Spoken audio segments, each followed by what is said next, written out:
California has innocent blood on its hands. There was a Native American genocide right here in California, with mass murders like the Sacramento River Massacre, in which hundreds of winter people were slaughtered near Redding, California. It is said 900 Native Americans were butchered by Captain Fremont and his soldiers. Most victims were women and children, pinned against the river. The Native Americans were forced to flee, and Fremont and his men slaughtered them, all of them. All they could get, including children. Eyewitness William Isaac Tustin reports it was a slaughter, and that Fremont tomahawked even women and children to death, while riflemen shot more victims. None of the murderers were charged or punished in any way for the killings. Fremont went on to be involved in more massacres of Native Americans, and was rewarded for it. In fact, Fremont became military governor of California in January 1847. For a short time, and in 1850, Fremont became California's first US Senator. In 1851, another California governor, Peter Burnett,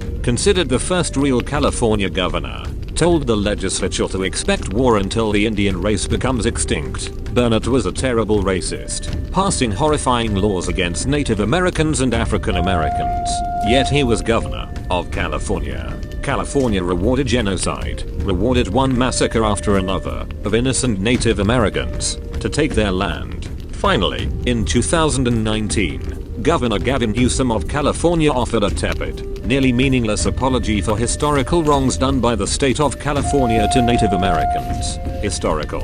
It isn't merely historical, it's recent. The state of California funded the genocide of Native Americans and stole their lands. Why were those lands never returned? Governor Newsom talked about healing, but the lands stolen are still held from the Native American tribes. California stole these lands by genocide. It was mass murder, genocide, and yet California never gave these lands back to the Native Americans to whom they belong. There's a forgotten genocide right here in America. Millions of Native Americans were murdered on their native lands. It was genocide. This is Rome.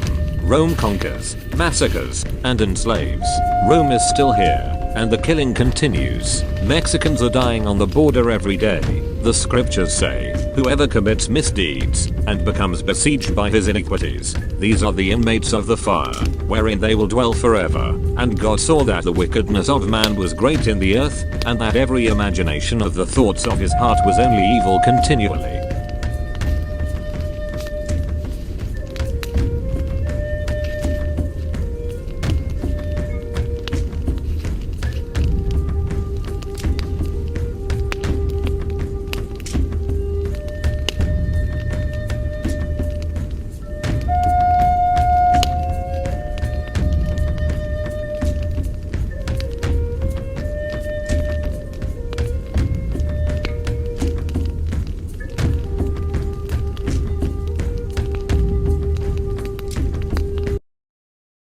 This is April Schulthies, using the computer to generate this message. Why am I generating this message? There is a hidden euthanasia, a silent genocide, just to amuse or please immoral people. This is April Schulthies, and they tried to put me down. I'm a virgin. It's not really on purpose. I'm just not married, so they tried to put me down. You could be put down, too, and you may never even see it coming.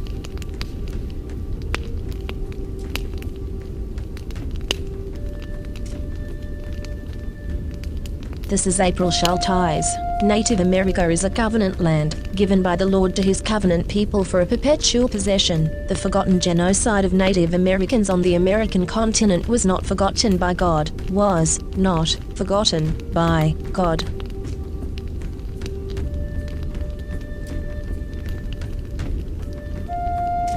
This is April Schulthies. This is Rome. You could be in the Roman arena and not even know it, the victim of a secret reality show. What happens if you, as a Christian, love God and try to live the golden rule instead of participating in the violence of Rome? They will kill you. In societies that consider themselves Christian, you are surrounded by Rome. Christianity makes you worship a trinity. That's three, not one. In fact, a triumvirate, a Roman triumvirate. Rome crucified Christ. It didn't convert to Christianity. Rome conquers. It does not convert. Rome is into violence and genocide. You'll die, easy kill, and Rome will be highly entertained.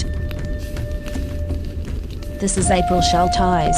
In the book, The Seventh Sense, The Secrets of Remote Viewing as Told by a Psychic Spy for the U.S. Military, by Lynn Buchanan. The author admits that the CIA was using controlled remote viewing, acronym CRV, on targets. CRV makes it possible for them to see and know what targets are doing from a distance, and even control a target's thoughts and actions.